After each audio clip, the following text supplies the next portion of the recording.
Avui estic de guàrdia a la Central de Coordinació Sanitària com a coordinador tècnic. Durant la guàrdia ens encarreguem de gestionar els recursos de la zona, coordinar-nos amb la xarxa sanitària i donar suport a les unitats assistencials.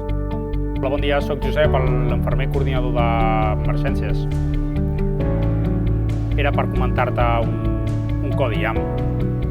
Una senyora de 45 anys, sense antecedents coneguts, que ha estat una aturada presenciada i l'alertant ha començat maniobres. A l'arribada de l'ambulància ha estat 8 minuts de suport vital avançat, amb 3 desfibrilacions, i al recuperar l'electro s'ha vist un IAM inferior. Em volia confirmar que l'ambulància trigarà 20 minuts en arribar al trueta. Vinga, moltes gràcies.